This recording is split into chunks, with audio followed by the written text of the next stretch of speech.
Thank you, Rabbi. It's an honor to be here. I'm humbled looking out and getting ready to share this story because some of you know the story and some of you have lived your own related stories.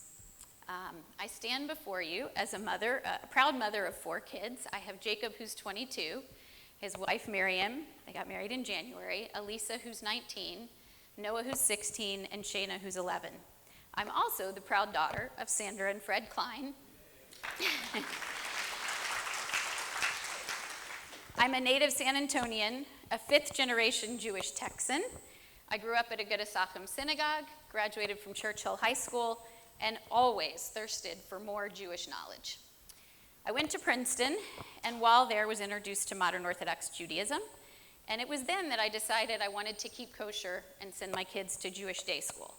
I wanted them to have the knowledge from which to make informed decisions and decide when to apply what they learned.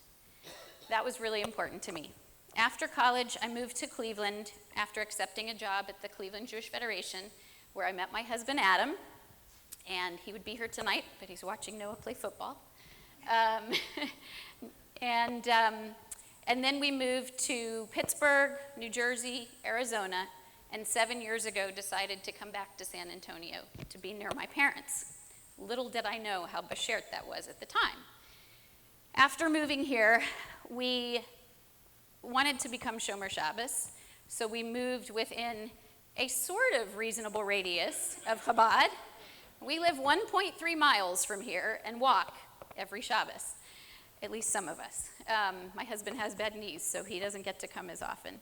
But a friend of mine just asked me in the last week, why was it important to me to become Shomer Shabbos when we were very involved in the Jewish community? We both had worked in Jewish communal work. We had volunteered in Jewish communal work. We were always active in our synagogue. And it was a continuation of my journey. It was that thirst for more knowledge and to do more that drove me to become Shomer Shabbos.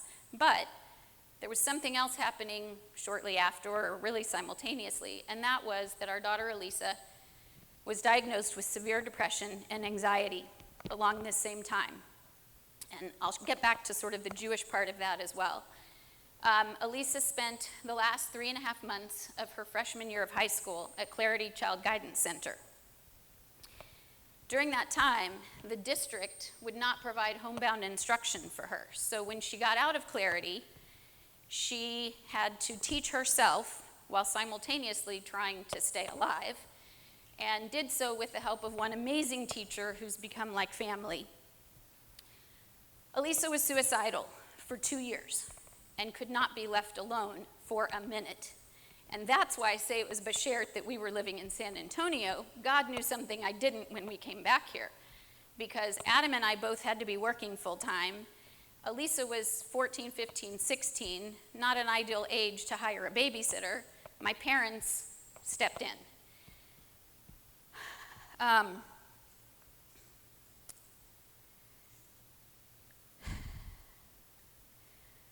We were persistent to do whatever it took to keep her alive. It affected the whole family. Jacob became like a third parent. Noah cooked and cleaned and took Shayna out at times when things got scary or intense. It was tough, and we relied on the people closest to us, family, friends, community, doctors, mentors, to help keep us going and keep our family together. I was thinking actually today about something that Rifki told me during this and other life challenges, and that is that God rewards us extra when performing a mitzvah is even more challenging. And I keep that with me a lot. You know, during those struggles, we soul search, and I was thinking about Rosh Hashanah because every year at Rosh Hashanah seems to be the time that I really turn to Hashem and ask questions and challenge each year. And I think that one of the things that I felt going through this was when people are faced with life and death situations, many times we either pull away from religion or we're drawn towards religion.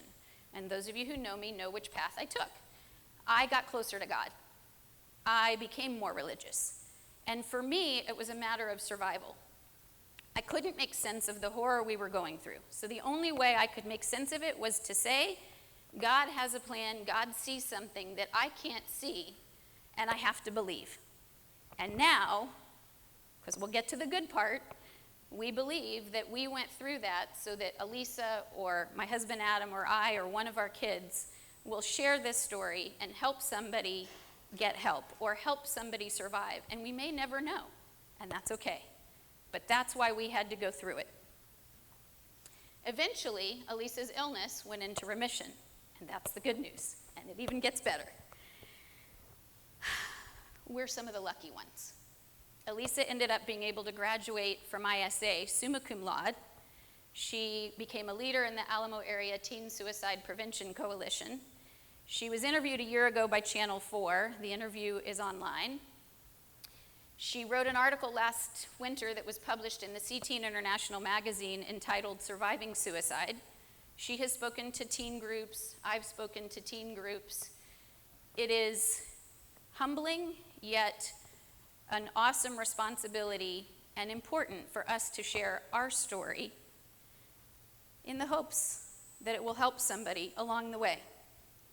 Elisa spent last year studying in seminary in Israel, so you can imagine the journey to get there, and now she is thriving at Brandeis University.